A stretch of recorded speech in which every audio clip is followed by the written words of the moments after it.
Bismillahirrahmanirrahim. Assalamualaikum warahmatullahi wabarakatuh. Perkenalkan, saya Asgi Apriansah dengan NIM 2203010301 kelas I22. Di sini saya akan menjelaskan sedikit tentang bahasa pemrograman Python. Apa itu bahasa pemrograman Python? Python adalah salah satu bahasa pemrograman yang dapat melakukan eksekusi sejumlah instruksi multiguna secara langsung interpretatif dengan metode orientasi objek (Object Oriented Programming) serta menggunakan semantik dinamis untuk memberikan tingkat keterbacaan sintak. Walaupun Python tergolong bahasa pemrograman dengan level tinggi, nyatanya Python dirancang sedemikian rupa agar mudah dipelajari dan dipahami. Pada akhir tahun 1980-an, oleh Guido van Rossum di Centrum Wiskunde dan Informatika CWI di Belanda, Python ini dirilis pertama kali dan dibuat oleh Guido van Rossum. Pembuatan bahasa pemrograman Python terinspirasi dari bahasa pemrograman ABC. Lalu pada tahun 1995, Python dikembangkan lagi agar lebih kompatibel oleh Guido van Rossum. Selanjutnya, pada awal tahun 2000 terdapat pembaharuan versi Python sehingga mencapai versi 3 sampai saat ini. Pemilihan nama Python sendiri diambil dari sebuah acara televisi yang lumayan terkenal yang bernama Monty Python Flying Circus, yang merupakan acara sirkus favorit dari Guido van Rossum. Nah, ini merupakan versi Python dari versi pertama hingga versi ketiga. Pada versi pertama yaitu ada Python 1.0 yang dirilis pertama pada bulan Januari tahun 1994. Lalu terus berkembang sampai pada Python 1.6 yang rilis pada tanggal 5 September tahun 2000. Lalu pada tahun 2000 juga rilis lagi Python versi 2 yaitu Python 2.0 tanggal 16 Oktober tahun 2000. Lalu ada Python 2.1 dan sampai Python 2.7 pada tanggal 3 Juli 2010 rilisnya. Selanjutnya ada versi ketiga yang sampai saat ini digunakan. Yang pertama versi ketiga rilis pada bulan Desember 2008 yaitu Python 3.0.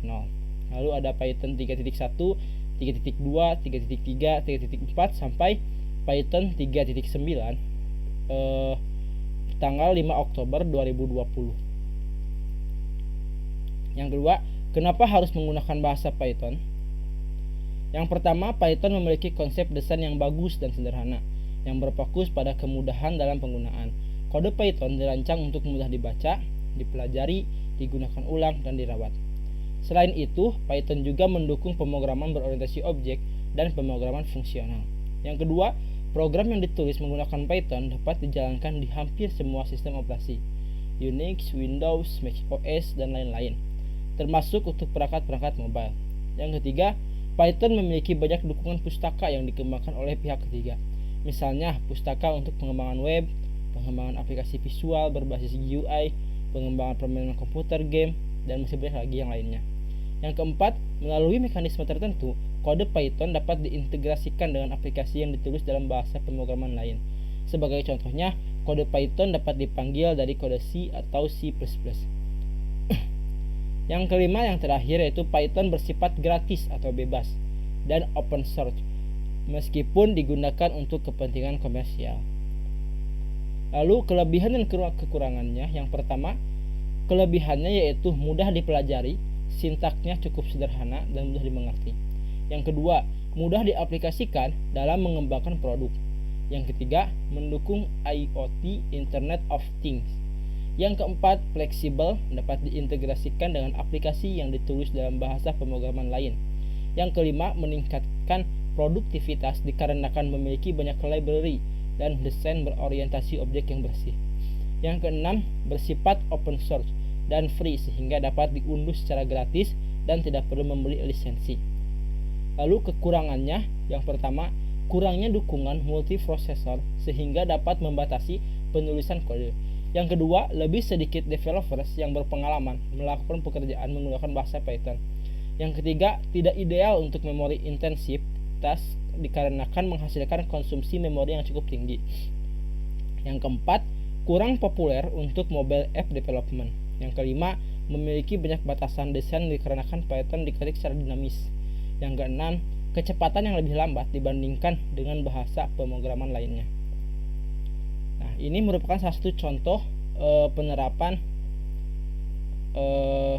ke kode Python. Di sini kita memasukkan print untuk memunculkan apa yang akan kita munculkan. Di sini print Asgi Apriansyah, print NIM 2203010301, print lagi terus I22, maka akan muncul secara otomatis nama, NIM, dan kelas. Kita coba praktekkan langsung di online compiler. Kita masukkan print kurung buka tanda petik terus nama, selanjutnya print lagi untuk menampilkan NIM 2203010301, print lagi untuk menampilkan kelas. Nah, maka kita coba di run ya untuk dijalankan. Nah, menghasilkan output berupa nama, NIM, kelas dengan sintak yang sederhana, bisa memunculkan nama, NIM, kelas secara otomatis, secara langsung.